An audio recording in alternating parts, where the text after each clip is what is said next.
Muy bien, estamos iniciando la primera clase de formación y desarrollo en deportes individuales de la maestría en formación y desarrollo para el rendimiento deportivo de la Universidad Nacional de Lomas de Zamora. En este caso, mi nombre es Pablo Pascualini, los voy a estar acompañando durante toda la materia y vamos a encuadrar en esta primera clase asincrónica que ustedes están viendo la materia en general.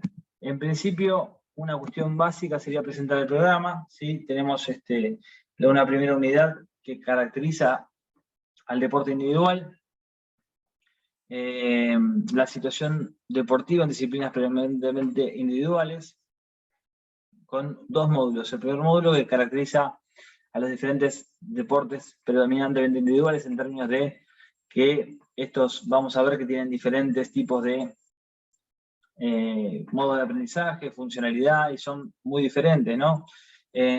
Ahí en términos praxeológicos, que sería la clasificación de estos deportes, vamos a tener diferentes miradas que nos permiten agruparlos. Por ejemplo, tenemos a la izquierda una figura de un deporte que es gimnasia, en términos de clasificación podría ser un deporte artístico expresivo. En el medio tenemos un deporte también individual, pero que tiene que ver con un deporte de situación, como es el tenis, donde hay que resolver problemas, se juega con el oponente, hay muchas características diferentes al primer deporte que nombramos. Y en el tercer caso tenemos un ejemplo de natación donde hay tiempo y marca, ¿no? Que es otra característica de este deporte individual, y ahí en términos del módulo se habla de deportes con diferentes grados de incertidumbre, ¿no? Contextual, como veníamos explicando recién. En el módulo 2 vamos a ver modelos para la enseñanza del deporte individual, revisión teórica y metodológica, cómo se enseña y cómo se aprende a ser competente en el deporte individual. Y ahí hay muchísimas discusiones teóricas en torno a cómo se debe enseñar, cómo debe ser el proceso de enseñanza y cómo deben ser estas fases que nos llevan al éxito en términos del deporte individual, siempre pensando que el rendimiento deportivo tiene mucho que ver con el proceso, ¿no? Entonces, nosotros como magísters de este área, tendríamos que poder reflexionar, tendríamos que poder investigar, aportar, discutir con proyectos este desarrollo deportivo, siempre que cuidemos las etapas de desarrollo y de formación, que es, digamos, la matriz central de nuestra maestría, ¿no? En la unidad 2 vamos a ver procesos de formación y desarrollo y entrenamiento deportivo en deportes, como decíamos recién, predominantemente individuales, ¿sí? Cómo son esos procesos metodológicos, qué estructuras tienen, cuáles son los principios pedagógicos en los cuales nos vamos a apoyar para la enseñanza y para la competencia en este deporte individual, y hablando de planificación a largo plazo, que es central, hablando de formación y desarrollo, ¿no? En el módulo 4 vamos a ver los criterios y modelos metodológicos aplicados a la formación y entrenamiento deportivo en distintas especialidades, y modelos de programación de sesiones diarias de aprendizaje y entrenamiento. También vamos a analizar y a transversalizar con las experiencias que tengan ustedes seguramente, estudio crítico de casos puntuales. En la siguiente unidad vamos a ver la competición deportiva en categorías de base del deporte, predominantemente individual, cómo es el calendario de competiciones, y ahí vamos a ver las organizaciones, los criterios de participación, la función arbitral, la situación de conflicto en las competencias, y cuáles podrían ser propuestas innovadoras para modificar el sistema de competencia. Bien, ustedes saben que muchos deportes han tenido transformaciones, pensando lo infanto-juvenil, con una gran modificación, como por ejemplo fue el precursor en el mini volley, también pensando en las categorías mini del básquetbol, y ha sido bastante tardía, bastante moderna, la modificación de la estructura de la cancha, el peso de la pelota y el tamaño de los arcos, por ejemplo, en el fútbol. Bueno, seguramente haya muchas cosas para modificar y tendremos para aportar y discutir en tal sentido. La observación de modelos de referencia para deportes individuales, ¿sí? Cómo es un modelo de referencia, observación y análisis crítico de los sistemas de proceso de formación,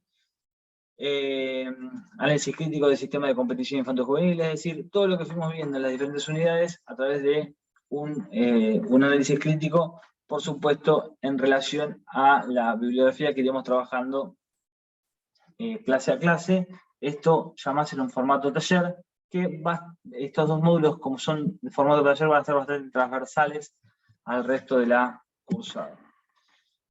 En esta primera clase, entonces, una cuestión que quería dejar clara es cuáles son las discusiones teóricas, ¿sí? En relación a lo que vamos a ver. ¿Qué es el deporte individual? Individuales, es decir, ¿existe un deporte que es individual?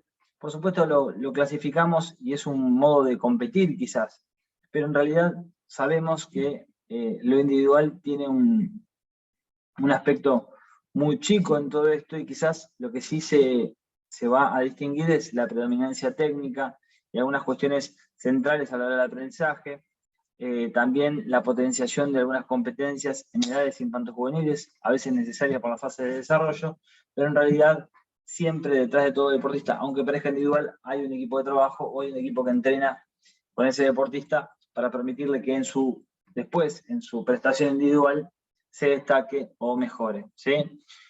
¿Cuáles son estos deportes individuales? Recién hablamos de algunas clasificaciones que vamos a hacer en torno a la praxeología del deporte, pero para ponerlo, digamos, sobre la mesa hay tres características muy diferentes, que son aquellos deportes individuales que tienen oponente. Aquí vale destacar que no vamos a trabajar los deportes de combate porque son parte de otra materia, de otra unidad curricular, así que ahí podemos pensar cuando hay un oponente quizás en un deporte como el tenis, ¿no? Que es un deporte de situación que se plantea bien diferente. Bien diferentes van a ser los deportes de tiempo y marca, ¿sí? Que tengan que ver con recorrer una distancia en el menor tiempo posible, o con lanzar un implemento, por ejemplo, en el caso del atletismo, también a la mayor distancia posible. Y también van a ser muy diferentes los deportes que tienen que ver con una cuestión artístico-expresiva, como la gimnasia, el patín u otros. Ahí, en torno a eso vamos a clasificarlos, y los clasificamos para agruparlos y poder ver qué factores comunes tienen estos deportes a la hora de la formación, el desarrollo y la enseñanza. En términos de cómo clasificamos los deportes y por qué individuales, son muchos abordajes de la praxeología respecto a esto. Para mencionar algunos, podemos hablar de Parlevas, por ejemplo, que lo divide en psicomotrices y sociomotrices, afirmando que en los primeros hay una ejecución individual, y en la presencia de oponentes, en este caso no va a ser esencial, y en los segundos la participación de varios sujetos que inciden en forma directa en la actuación de sus adversarios. Vamos a clasificar según sus funciones, por ejemplo, en este cuadro que vemos acá, a los deportes individuales, y verán diferentes clasificaciones. En este caso, individuales con enfrentamiento, tenemos todo un listado, individuales sin enfrentamiento, deportes de anotación, ¿sí? Colectivos, ¿sí? Acá en este caso ya tenemos una descripción amplia de los deportes colectivos, y después volvemos a ver otros deportes individuales con enfrentamiento como tenis, tenis de mesa, esgrima, ajedrez, individuales sin enfrentamiento como el tiro deportivo, tiro con arco, y individuales de oposición directa. Esta es otra clasificación posible para los deportes. Bouquet en el año 1968 hizo esta otra clasificación: deporte de combate, deporte de balón o pelota, deportes atléticos y gimnásticos, deportes en la naturaleza, deportes mecánicos. Y ahí, en el medio de esto, tenemos algunas expresiones individuales. Una mirada posible que me gusta bastante, juntando los diferentes autores que van a ustedes poder leer en la bibliografía, en los diferentes trabajos que vamos a ir realizando, es los deportes de situación, los deportes de tiempo marca, los deportes artísticos y de apreciación, ¿sí? Los deportes de combate y los deportes en la naturaleza. Las etapas de formación, exigencia, rendimiento, límites, la carga de entrenamiento, cómo se mide el éxito y cuál es el objetivo, son algunas de las discusiones centrales que va a tener la materia, ¿sí? Es decir, cuáles y qué conviene hacer en cada etapa de formación, hasta qué punto la exigencia, hasta qué punto eso justifica el rendimiento, cuáles son los límites para ellos, ¿sí? En torno a la carga de entrenamiento, distinguir la carga de entrenamiento en lo infanto-juvenil que en el deporte de rendimiento o el deporte adulto. Muchas veces recuerden que los mayores errores es trasladar, casi traspolar directamente esas exigencias del deporte adulto, del deporte de rendimiento, al deporte infanto-juvenil, lo cual genera, además de deserción, lesiones o muchas otras problemáticas que se dan en el ámbito deportivo.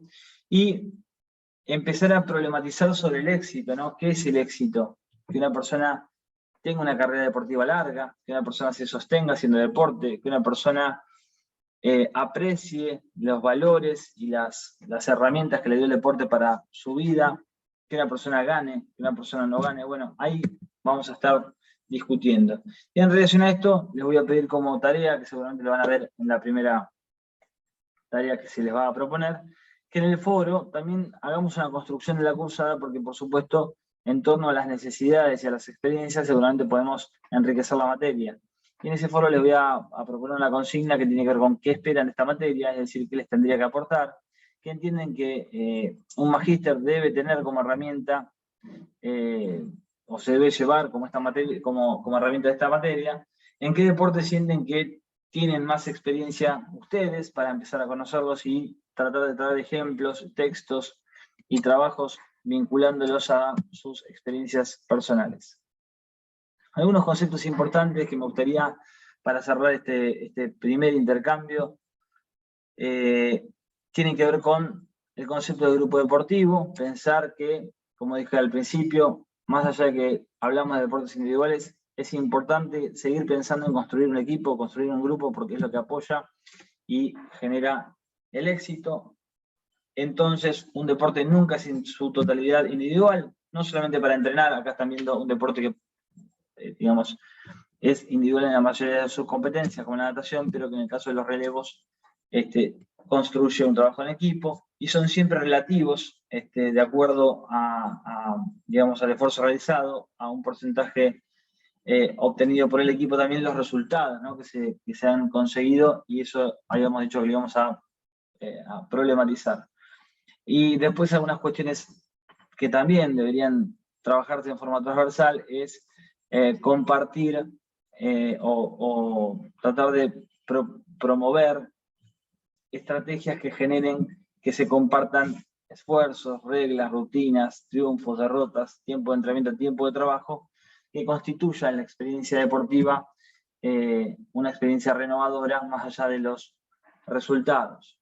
Y durante todo este proceso de trabajo vamos a estar todo el tiempo distinguiendo los diferentes paradigmas del deporte, ¿no? ¿Dónde nos paramos para pensar este deporte individual en este caso? En el aprendizaje de ese deporte, en la formación deportiva, en el deporte máster o en el deporte de rendimiento, ¿sí? En relación a eso, siempre vamos a trabajar vinculando las diferentes etapas al rol del entrenador y su importancia en términos metodológicos, en términos de gestor administrativo y en términos pedagógicos, y nos vamos a fundar en los principios del entrenamiento, en las leyes biológicas y en la planificación y en la previsión. En relación a esto, es muy importante que trabajemos durante toda la cursada cuestiones transversales vinculadas a la planificación, organización, dirección y control de estos procesos que vamos a querer lograr a través de metodologías y teniendo en cuenta estas etapas de desarrollo para pensar en el largo plazo, en donde vamos a tener, de acuerdo a la edad y al nivel de la persona, diferentes momentos que deben ser respetados para que ese proceso se dé con éxito. Muchas gracias y les deseo una excelente cursada.